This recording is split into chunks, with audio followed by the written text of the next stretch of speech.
Hate you for your being smart. Hate you for your being.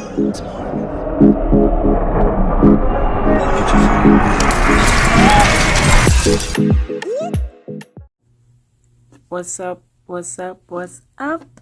It's Curry Spice back with another video, and I'm struggling with the subject matter of this episode. So I intended on making this episode about one thing, and I dreaded the subject. I definitely dreaded the topic. However, it was asked of me to do a certain kind of episode. And, well, technically, someone asked for me to do a lengthy episode. And the only kind of episode I thought of is a particular one that contains heavy subject matter, which can be very triggering for many people. But I am still hesitant, and I'm not sure if I'm going to go that route.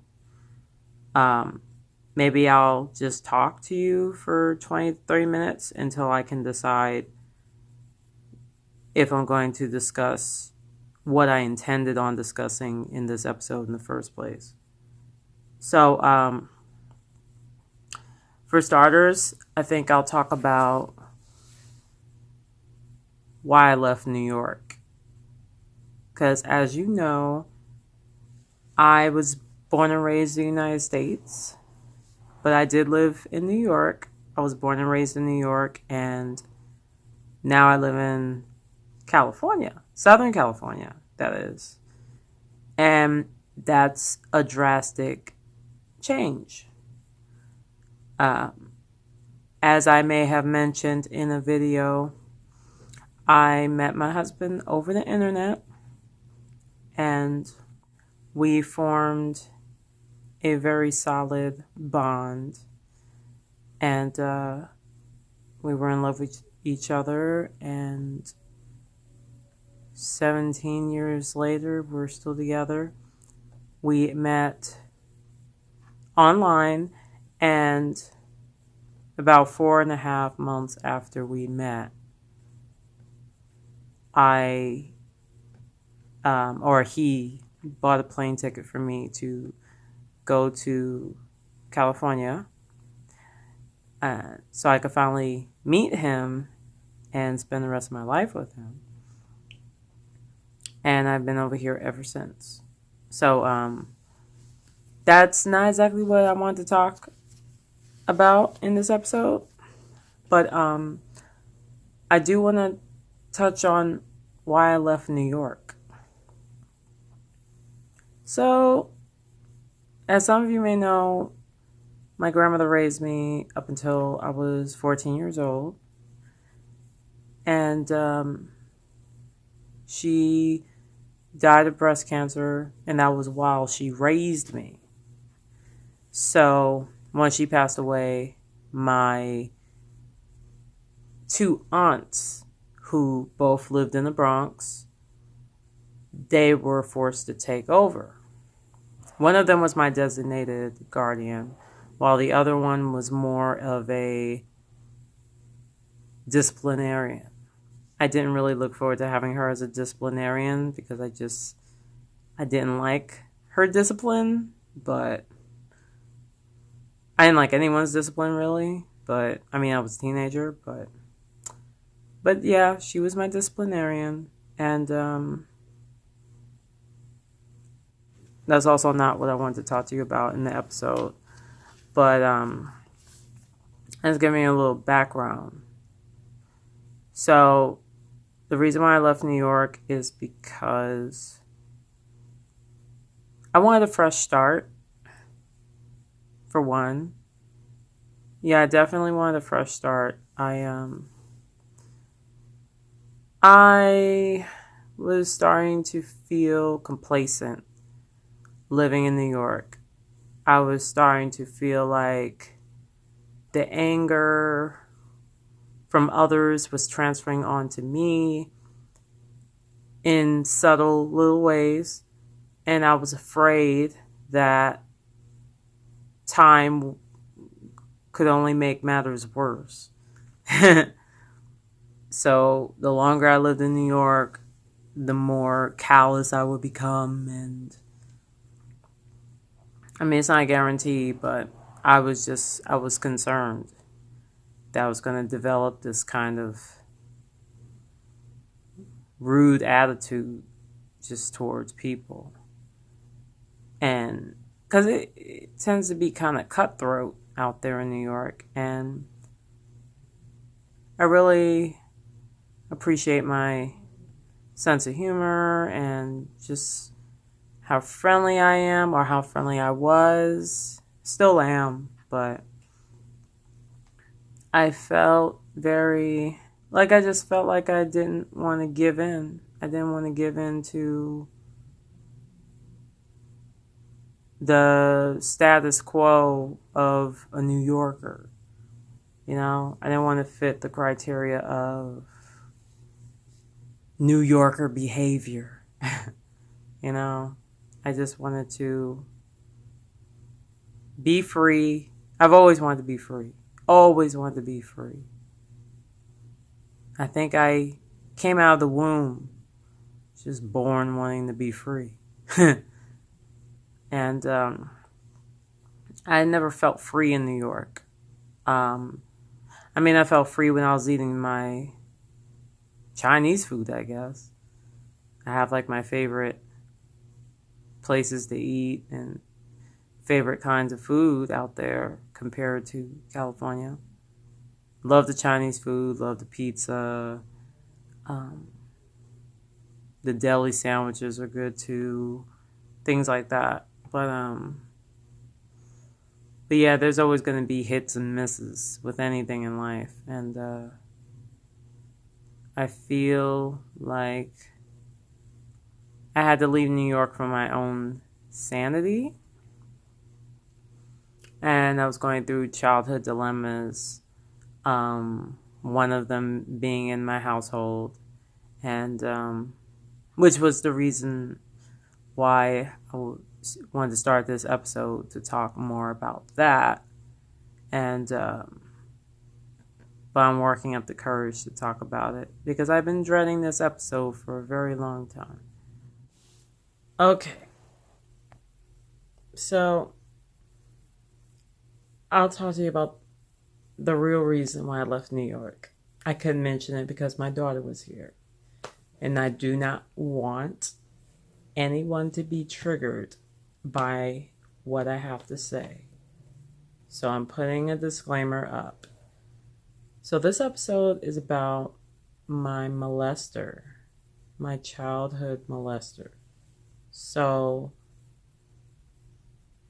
and I was dreading doing this episode because it is just uncomfortable, I've talked about my situation in the past. I've talked about it with people. I've worked in a women's gender and equity center on my campus at the college that I graduated from, and I've been involved with events that pertain to women who have endured sexual abuse of some kind, and is like borderline embarrassing, or it is embarrassing to be the face of sexual abuse. You know what I mean? Or at least one of the faces. Because I'm a victim, and there's many victims out there, and maybe this episode will give someone encouragement so they can speak their truth. And the Me Too movement has helped a lot with this. And when I was molested, it first happened by my uncle. And I lived with my uncle. I lived with him and my grandmother before she passed away, of course, of breast cancer when I was 14. So this is speaking in terms of before she died. So, yeah, so he would have me do these things to him. And I don't remember any age specifics, but I just remember that it just didn't feel like something that a niece should be doing to her uncle, you know? So it was uncomfortable for me. It was very uncomfortable. More than uncomfortable. It was mortifying. It was embarrassing. It was despicable. It was so many things rolled up into one. And actually take my hat off to myself because I feel like I've been able to live a somewhat functional life, even though that happened, you know? And I can talk about it. It was difficult for me to post this episode because to have an episode about this was just very unsettling. But I know it just had to be done because it's helping people out there. Because I know I'm not the only victim. I know that I'm not. And I know that this video will help someone. It will help someone. And I'm happy about that. I am. So it gives you the encouragement you need to speak your truth. No matter what you do, just speak your truth. Because the truth will set you free. It really will. So, I never believed that women should understand that guys have needs, you know, and that they shouldn't wear certain things and they shouldn't dance in a certain way, and, you know, things like that. But, you know, that doesn't even apply to me. I was a kid. I was a kid when this happened. And there was nothing I could have possibly done to provoke this. And even if there was, that still doesn't justify why this happened. And, you know, I never thought of it, but what happened to me, this victimization by my uncle, it may have, how do I even say this? It may have affected me in ways that I don't realize. Because all this time I'm thinking that I haven't been affected by it when I probably have. And I'm just trying to hide it. Trying to hide under this disguise as though everything's fine. Don't worry about me, you know. But everything's not fine, you know. Like, I have my demons from the past I'm still working through. And this childhood molester situation's one of them. It's one of my demons. And I know that it doesn't have to define who I am. I know it doesn't. It does not have to define who I am.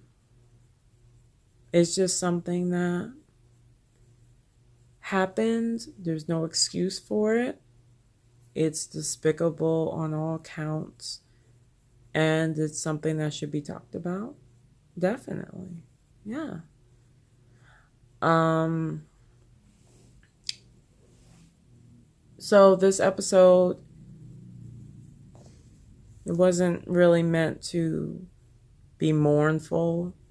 I mean, a little, but not too much mournful of the situation, but more empowering.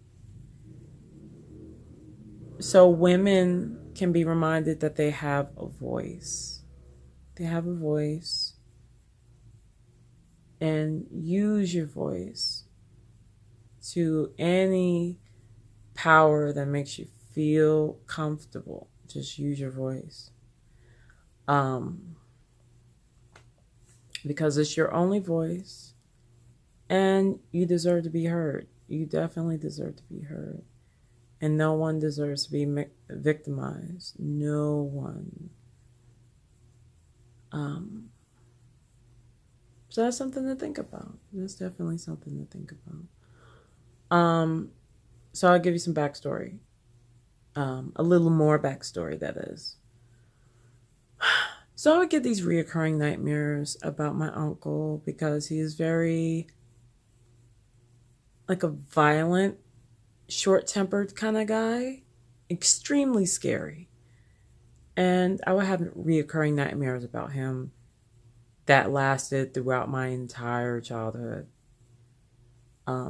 Once I got married, because I was 19 when I got married, and give or take maybe the first year or so, I still had nightmares about him, but they slowly dwindled away to the point where there's no more nightmares.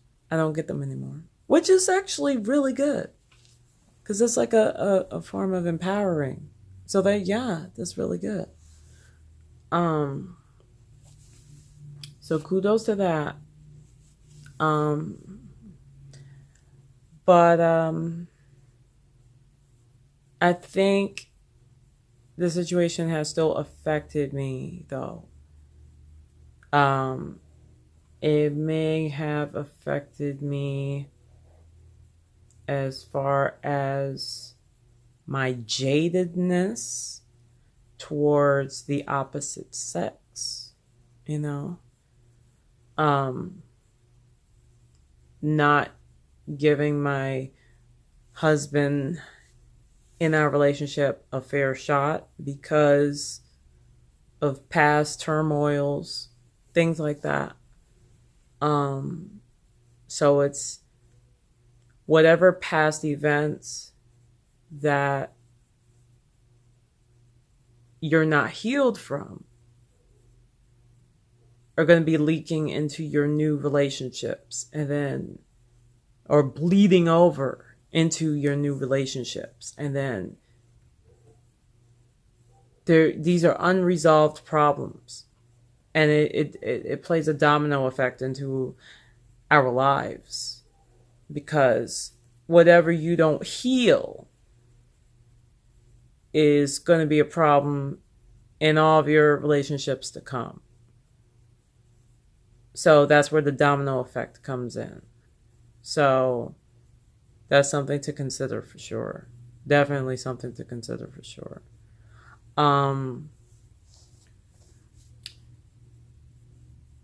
So my uncle now, when my grandmother passed away, keep in mind we lived together. It was me, him, and he is my grandmother's biological son. My grandmother hasn't, like, adopted anyone. She was going to adopt me, but I'm her granddaughter. So, but I mean, she was going to adopt me, but she, for some reason, or she didn't get around to it. So yeah. So I guess somewhere in that relationship between her and her own son, which was my uncle, something in there was stunted, I believe. Or I'm pretty sure, because he probably on some level didn't feel loved, and like he felt disregarded, he felt outcasted, and I was the one getting the love. I was the one. And it probably just made him feel horrible, you know? Because humans need to feel connected. And that's not excusing what he did now. But I'm just saying, like, the psychology of human beings, humans need to feel connected. And when they don't feel connected, there's that chance of them doing something like committing suicide or, and that's a very powerful thing. It's very powerful because I've been through a depression before, and there were times where I had considered suicide, and it was all because I didn't feel connected to humanity. But yeah, so around the time my grandmother passed away, we weren't living in the house where we grew up or the house where I grew up in Queens. Actually, this house was passed on from generation to generation. But anyway, so this house that I grew up in was a house that's been in our family for a long time, and for my uncle was very violent.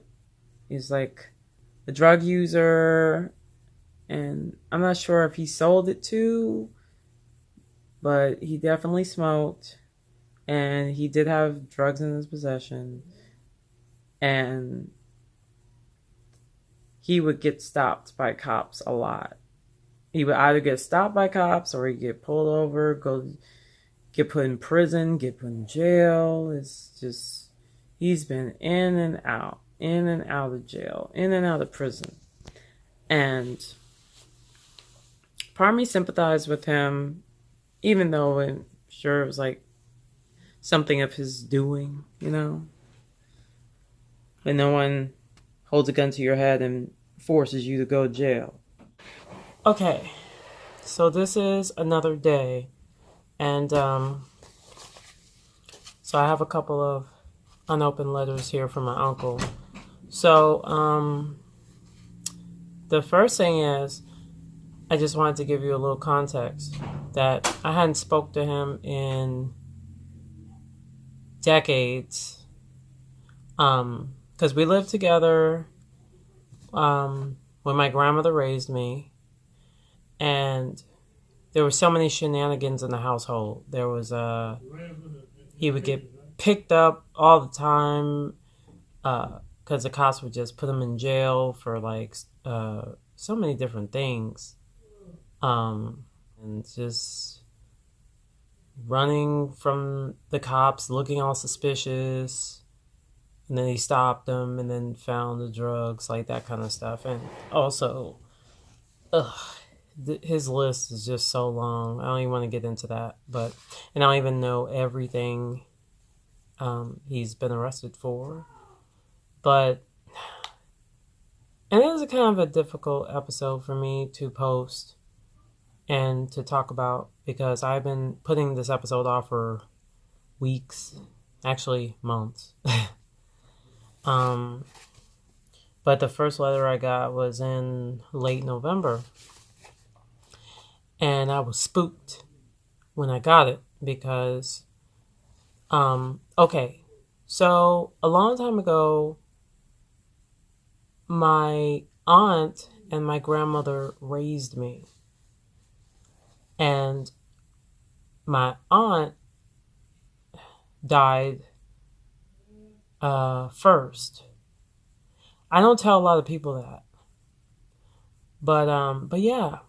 I had kind of sort of like a nuclear family going on.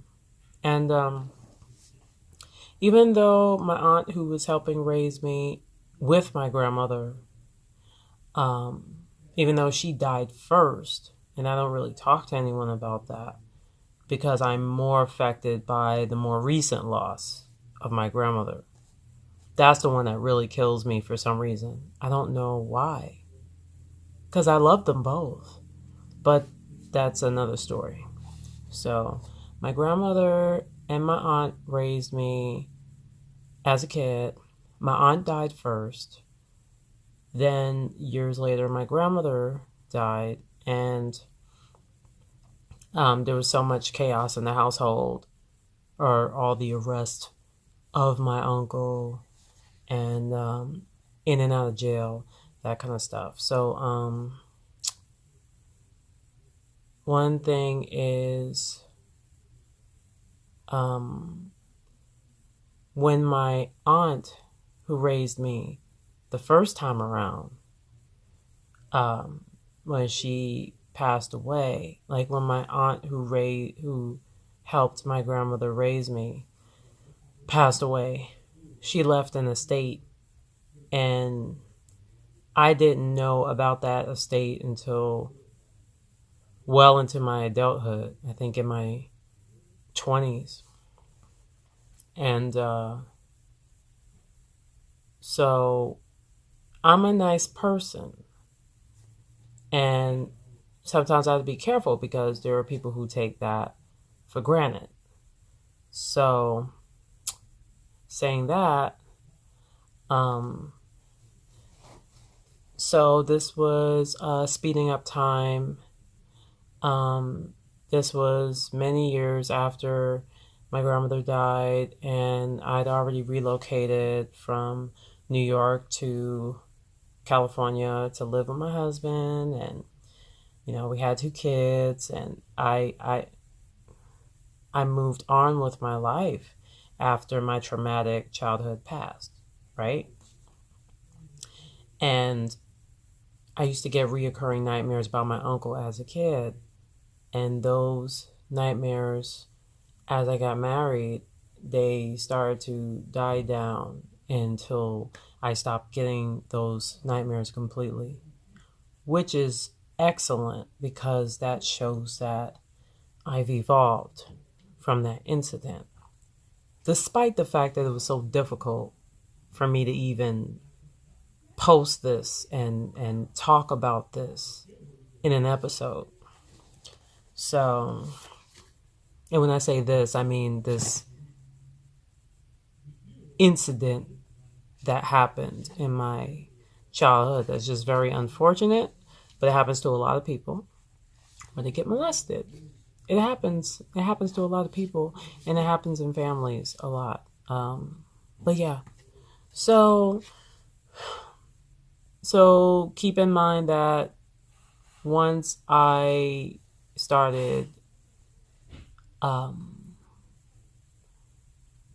once I was an adult and I had my husband, I had my 2 kids, I was starting life over. I was happy, and I got a letter.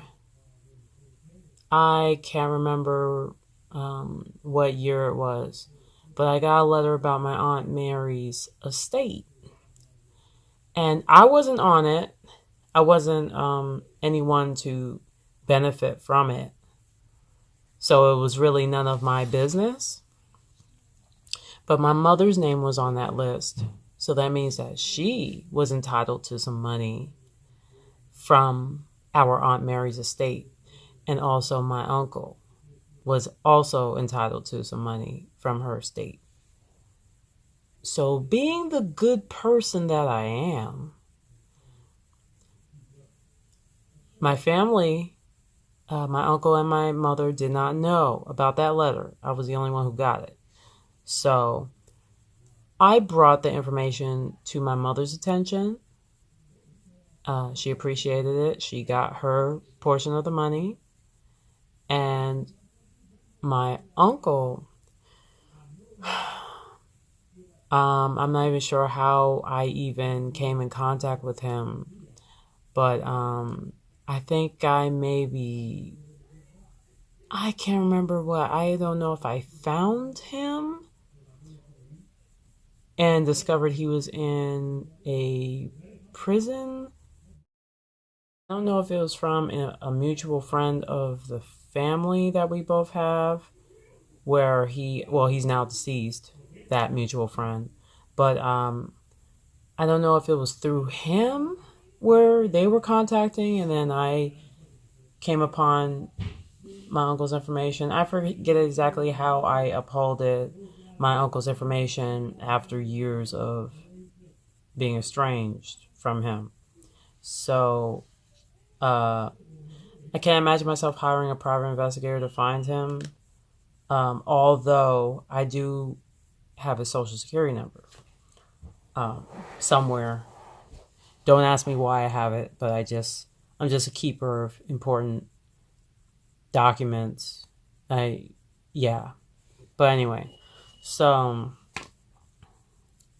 yeah, I held on to his social security number, and I guess it's just records from my grandmother when she would hold on to them when she was alive, and it was just being the hoarder that I am. I held on to it, and I held on tightly, and I believe I still have it somewhere. But yeah, so I somehow found out that he was in prison, and I can't remember what landed him there. Um, but yeah. So anyway, I was gonna say what landed him there. So he wrote me. I wrote him. We exchanged um, letters, and I was only intending on writing him just to bring to his attention that he had money in our aunt's estate for once he's released, he can obtain that money. So he couldn't do anything about it behind bars. So that's what he had brought to my attention, which makes perfect sense. And yeah, so I was being a good Samaritan, which is why I even contacted him in the first place. But I wasn't really trying to be like, "Hey, uncle, what's up? Let's go out for drinks." Like, let me know. One day I'll get a plane ticket and fly to New York so I can see you because it's been forever, and we're not there.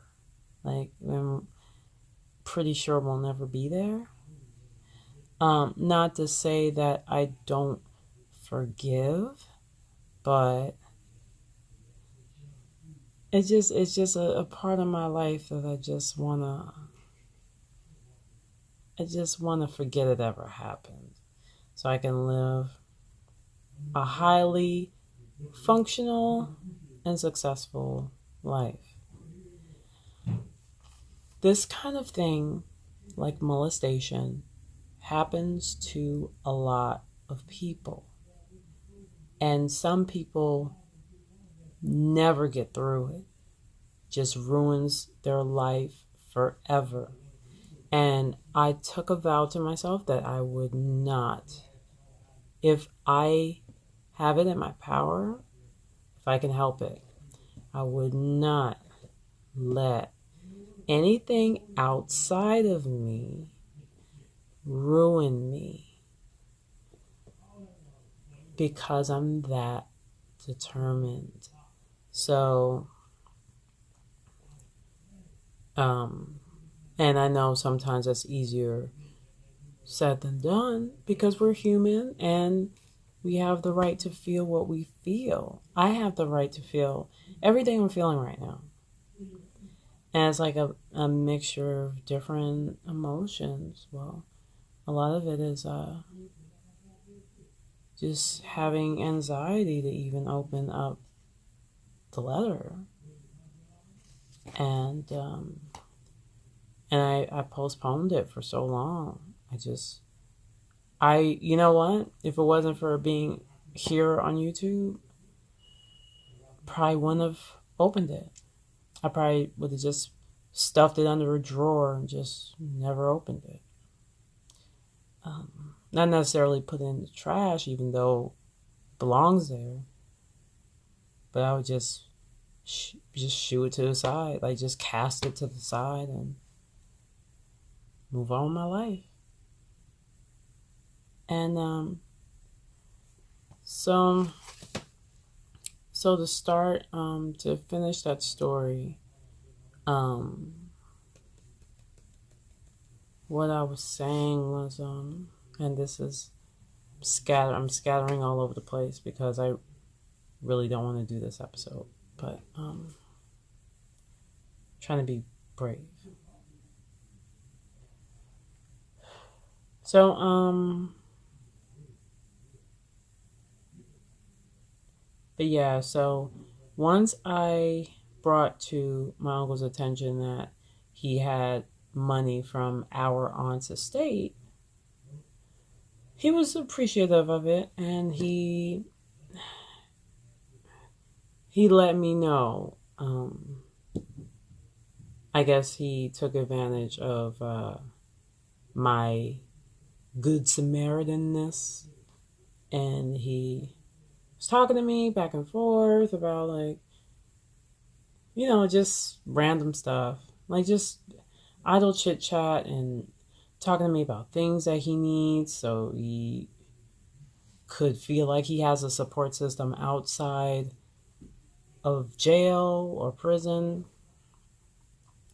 And I was trying to shy away from being that because that's not what I wanted. I didn't want to be a crutch. So he would like ask me to send magazines and that kind of stuff, and I didn't really want to go there.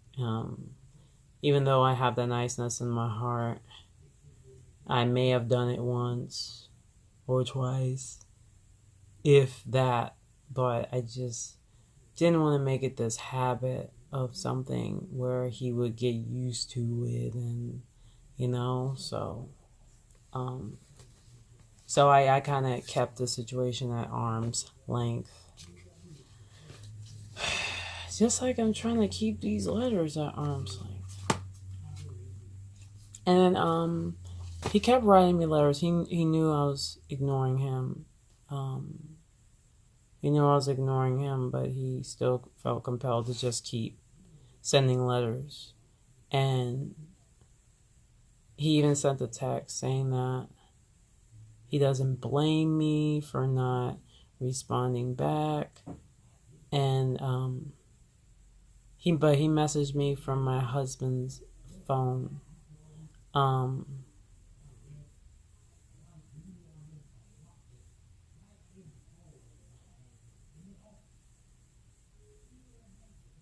So he actually, we were talking. He was getting close to his release date. And this was years ago when this happened. I guess maybe around 2009-ish. But he was getting close to his release date. And we were writing letters in the meanwhile. And we had some time that passed. And this is what I believe to be.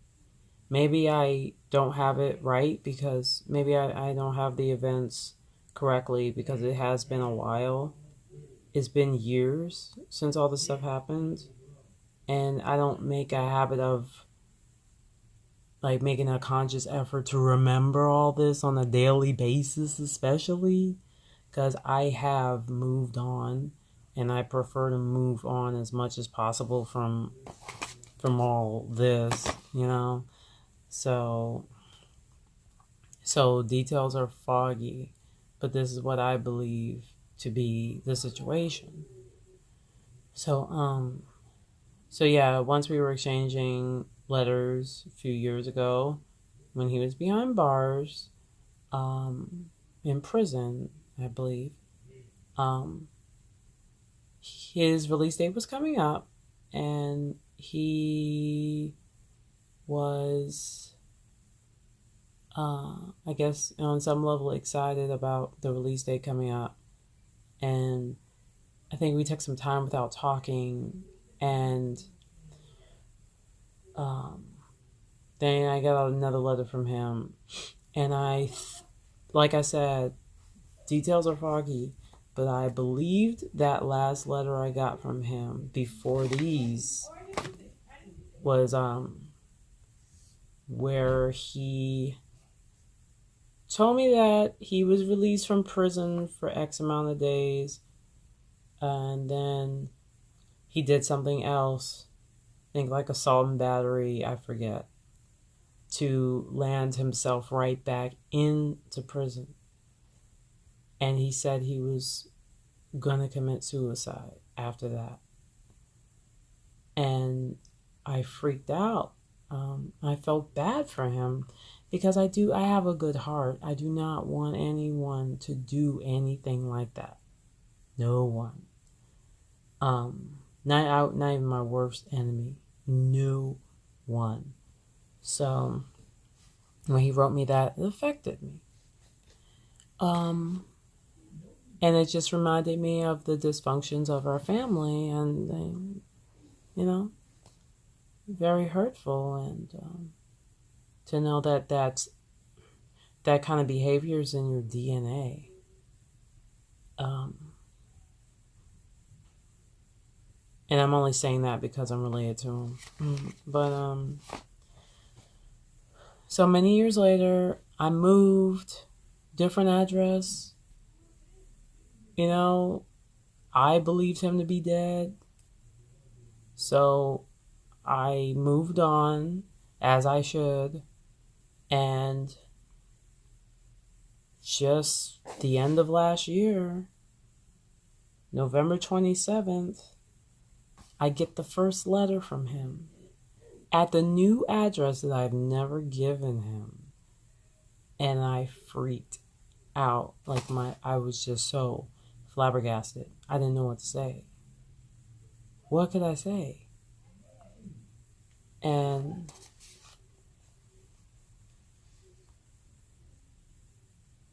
I couldn't believe it. And so he sent me one letter. I was so shocked that my mouth just dropped, and I didn't read it because they're still closed. I didn't read it. And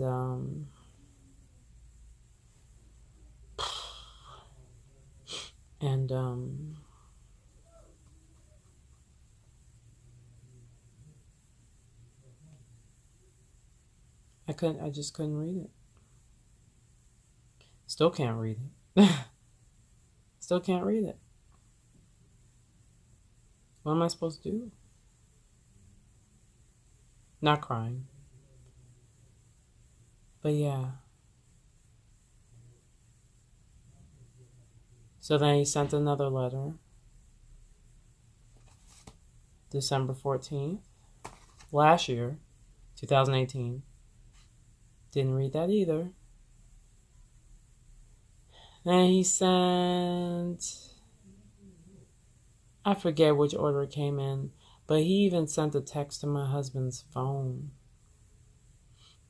about how he can blame me if I didn't want to talk to him, and he wants to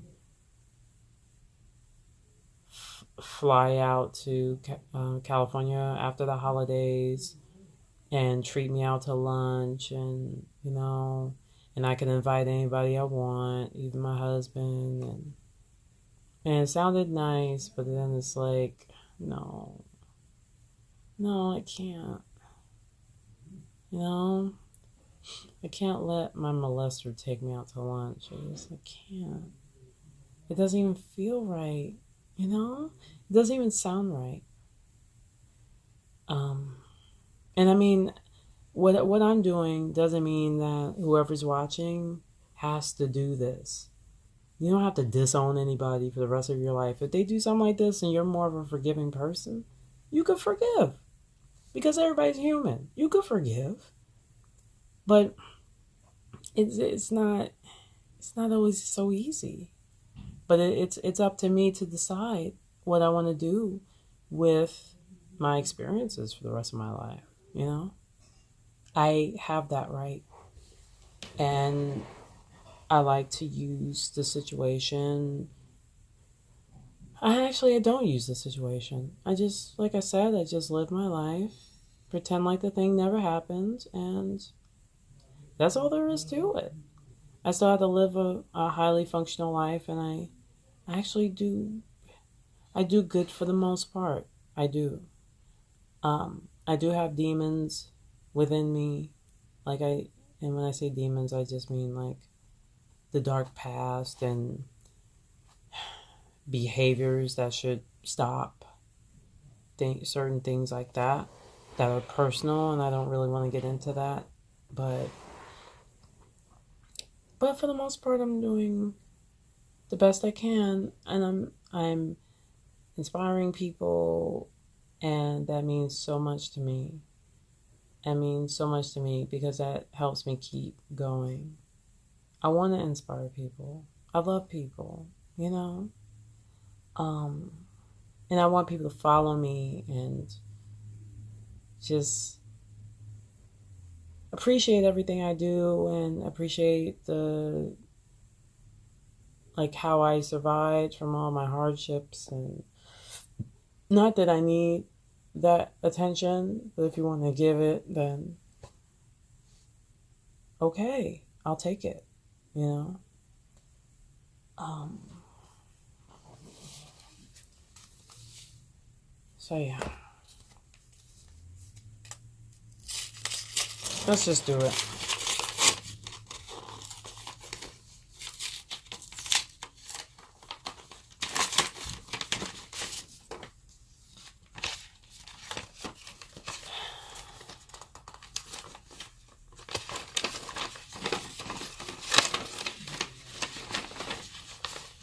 Melissa, when this letter reaches you, I hope all is well with you and yours. In short, no, I don't want anything, nor am I in any trouble. Not like that at all. I am not in jail or not in trouble with the law. Actually, the opposite is true. Been what? Been doing real good for myself the past year plus. Working, saving, staying out of trouble, really cleaned up myself, not getting high anymore, etc. I really would like to meet with you and discuss something after the New Year's. Can I do this over the phone or on a piece of paper? Cooked up your what? Cooked up your info. I don't know what that means. Cooked up your info. Oh, looked up your info. Looked up your info via Google and came up with this LA address. I thought so. If you agree, I will cover the cost of all my travel related expenses. You will not need a penny. I also give you my word that I will be flying back to New York within 24 hours after we meet. I don't know what he said. Oh, no. I don't need somewhere to stay. No, I am not planning to move to Cali. Just want a couple of hours of your time. No strings attached. Promise, don't want to bring up the past. Want to focus on the present. Really would like to meet with you. If you agree, we can agree on a time, date, and place. Let's say around mid-January. I can't believe I'm doing this. You guys better love me forever for this. Just kidding. I asked for some kind of response ASAP so that I will know whether this address I'm using is good. Write me back with your Responds to the following address, of course. Then he gives his address. Please write back ASAP with your approval. I can then start future travel arrangements, okay? Look forward to hear from you. And then he signs it.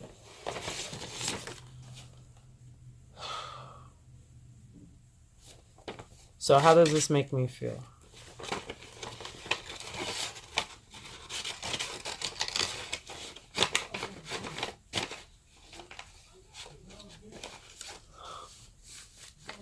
I'm glad he's doing good. You know? I'm glad he's doing good. But I'm not sure if I'm ready, you know? I don't think I'm ready. And I think I deserve that right to refuse, you know? I think I deserve that right to refuse. I mean, if I do change my mind and decide I do want to see what he has to say, I'm definitely bringing somebody with me. I cannot do it by myself. And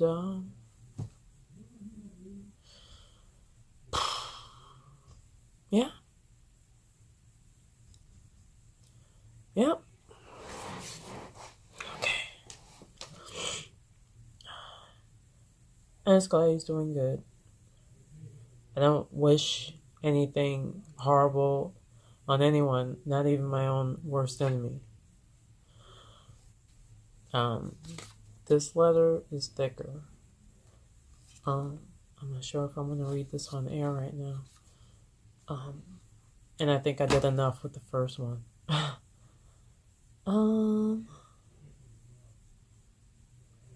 I just need some time to kind of process it.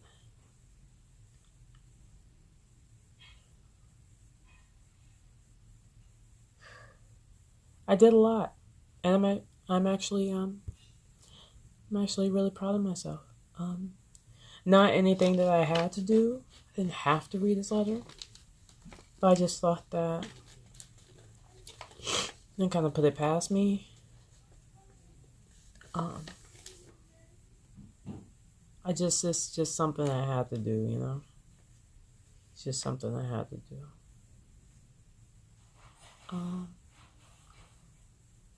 I think everybody deserves forgiveness. Like, Who's ready? okay, I think everybody deserves forgiveness for things they've done in their life, you know.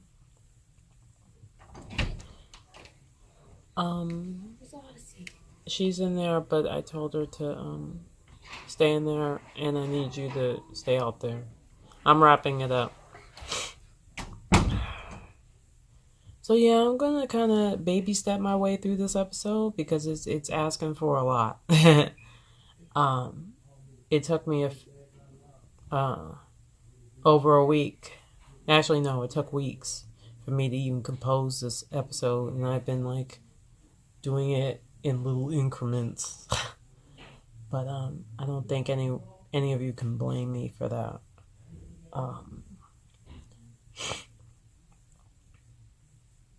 I want to just wash all of the past, anything in my mind that's lingering from my hurtful past. I want to be able to just get rid of it all and have that 100% forgiveness in my heart so I can go meet him and see what he has to say, you know, because everybody's human.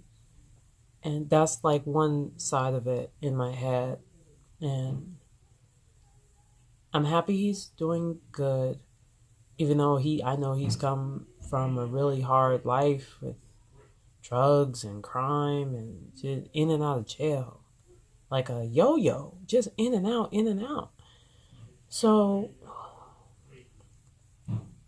I'm glad he can make himself or compose himself into a normally functioning civilian and becoming more well-rounded. And I think my grandmother would have loved to see that, you know.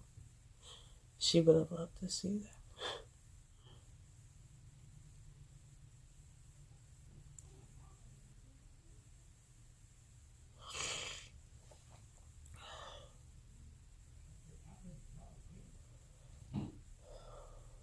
Okay. I'm gonna take a break. Okay. So, I just need to take a step away and get myself together, and I grab some dinner to eat, and but yeah, so I'm feeling better now. I still didn't get to the second letter yet. All that was just for the first letter. um, so I'm gonna save the second one for another time. I hate to make this a two-parter episode. I really hate to do that. But I can only do this in small increments. In the beginning of this episode, I intended on like just rat racing right through it and then just be done with it, but it's harder than I thought. So I'd say I'm like what, halfway there? So it's progress. Yeah. You start a dialogue about this. Do you think someone who did something like this is worthy of forgiveness? Like, would you forgive your molester? Uh, just things like that. Um, if you were in my situation, would you forgive? Not to say that I'm doing it the right way or wrong way. I'm just doing it in a way that is tailored to my comfort. But it's not. Don't look at me and expect me to be the poster child for all victims of child molestation. You know what I mean? So, the way I'm handling this situation is up to me. And the way you would handle your situation is up to you. If for some reason you're finding this episode inspiring, I appreciate it. I really do. Email me. My information is down below. We can talk more about it. I can be your support system. I can be anything you need me to be. Because you shouldn't have to go it alone. Because there are times I feel like I'm going it alone, you know? But, it helps to get that support system. Definitely. And, there's always hope. There's always hope. Life is not over. And you still are a strong individual, man or woman, whoever's watching this. You can take over the world.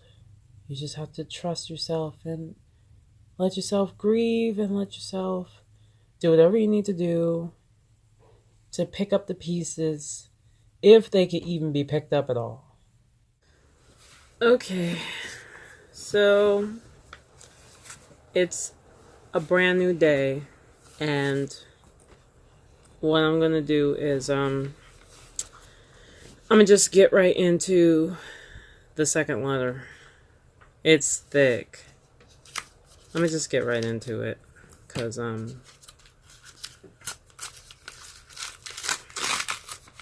why the hell not? Right?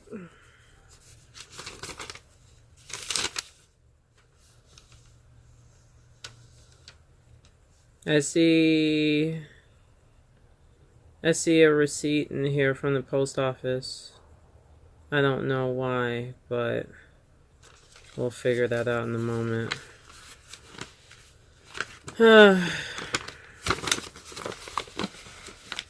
Yes, this is really thick. I don't know why it's so thick. Oh, because it's 2 letters. That's why. So there's one letter from December 13th of 2018. Then there's another one from December 14th. So it's two letters back to back in one envelope. So this is like three letters in a sense. Anyway, so he says, "Hello, Melissa. This is my second time writing you at this address. Went over to the center yesterday. No response from you. Thought about my letter. Maybe I was going too fast. Let me try this again. Hello, Melissa. Been a long time since we spoke. About 8 years or so, right? How is everything? How are the girls and your husband? Ossie, Aaron, Ronnie, right? Melissa, you're raising a family, and I'm sure you would have tired of my in jail, out of jail routine." Oh, okay, that must be a typo. I think what he was saying was he's sure that I'm tired of the whole in, out of jail. So I understand. Honestly, cannot even remember our last couple of correspondences. What more can I say? Went to a different jail, got out to the end of 2010, and for the next 6 years, I went through 4 different parole officers, went to jail a few more times, wasted more time, etc., etc. Keeping it real, bad enough you were already getting letters from your no good uncle from prison. Then what? More disgraceful letters after my release. Why even bother with it? Had no solid address anyway. Melissa, I'm so sorry if you were concerned. Please do not take it like that. And yes, the $20. You goddamn right. What? You were on point. Whatever. Forget the dub. Cool. I will not offer to pay you back the $20, okay? What? I don't even know what $20 he means. But know this, all these years I wasted, added with the fact that I was such a monster to my parents, and you, the fact that you even did something for me while incarcerated, despite all of that, is it not right that I would not want to show some kind of appreciation? I was the worst kind of son that a mother could give birth to. What more needs to be said? And your only memories of me are not good. Just wanted you to witness how much good I accomplished ever the past couple of years, that's all.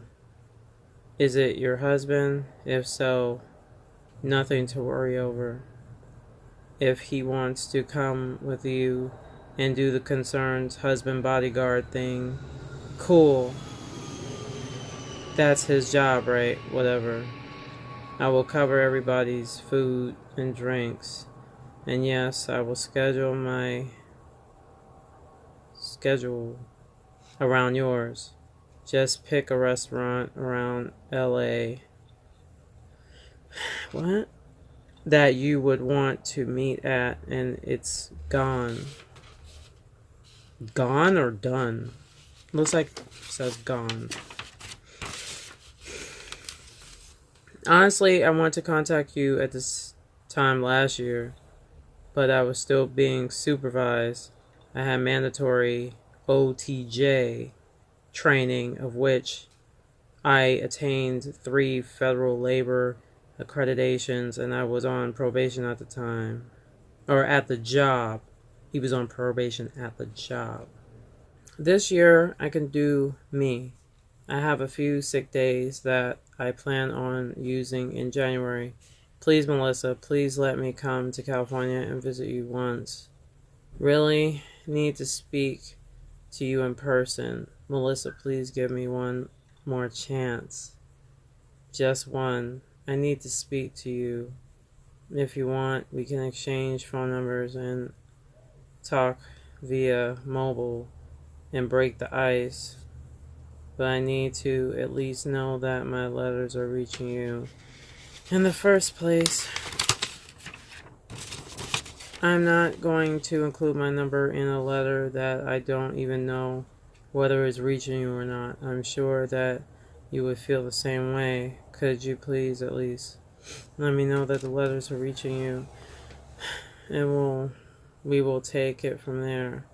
Melissa, please let me speak with you. I am so very sorry for the person I was.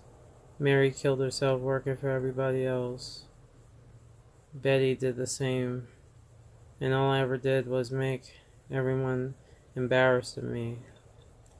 Now I cleaned myself up, beat addiction, actually cheated death a few times, and none of my loved ones are alive to see it.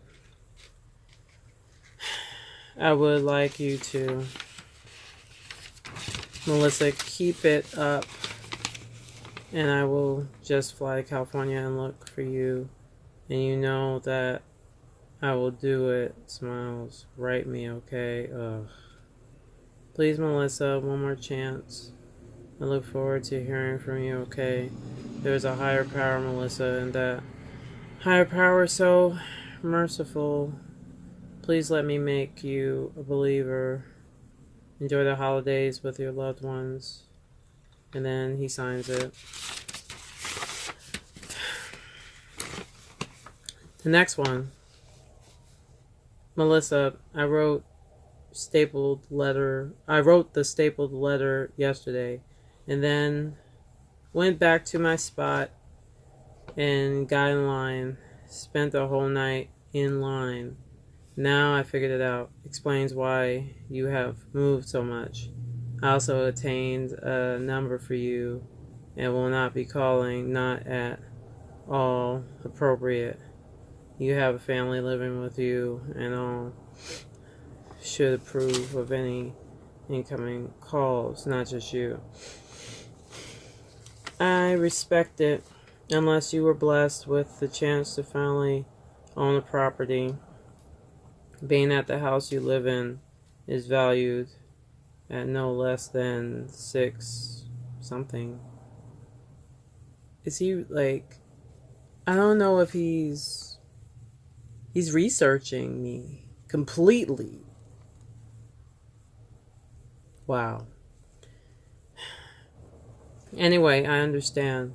Listen to your loved ones. I can hear your husband. Melissa, just let it be. Niggers ain't nothing but trouble. Let it be. I'm right. And I know it. And I agree. LOL.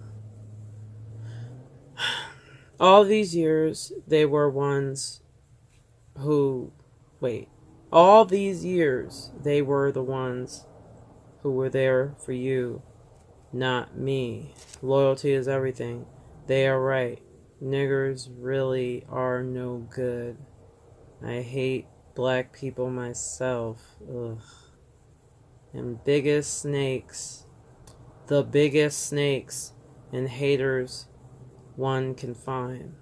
Just focus on your family and the career plans, or end career plans.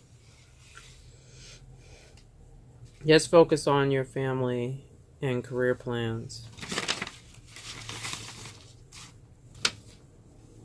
Unless a nigger can benefit your goals, don't bother. Trust no one, especially black. Melissa, I saved the image of you at the desk, the youth program. Not surprised at all. You turned out so well. I am good now, regardless. I know you are clean, healthy, and happy. Don't want to disturb that. So sorry I added to your depression, Melissa. So sorry. We'll never get a chance to say what I want to, but it is what it is. Life goes on, right? I will also let it be, Melissa. Won't bother you again. Thank you for always caring about me, Melissa, despite how bad I was to all of you. I'm truly grateful. Take care, Melissa. Okay. High intensity.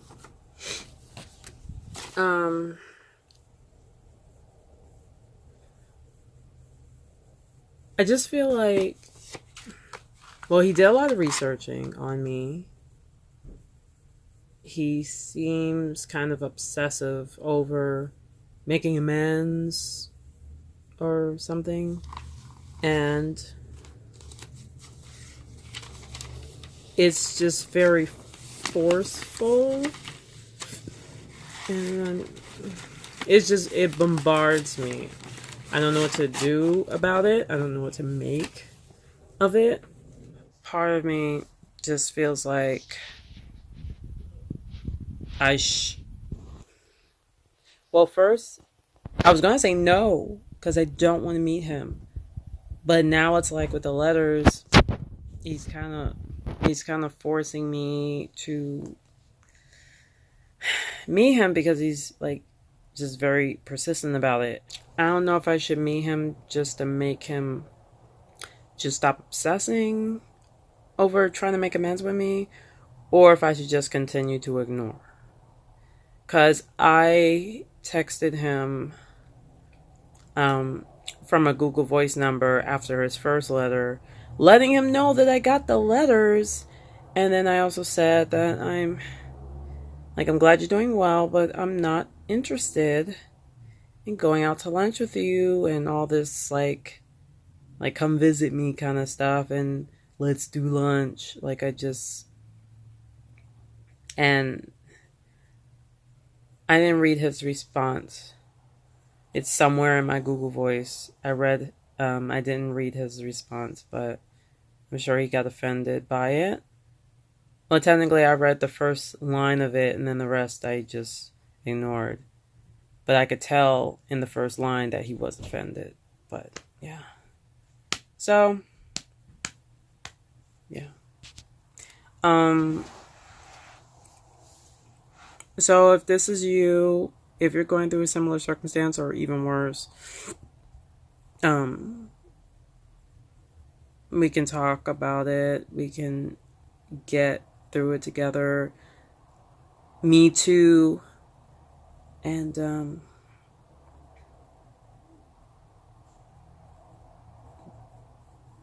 you can overcome this. You really can. Don't let anything outside of you ruin your life if you can help it. That's it. So I'm looking forward to spicing up your life one episode at a time. And I don't want to make a habit of making videos like this because it brings down the mood. So I want to keep this channel as upbeat as possible. So, okay. Talk to you soon.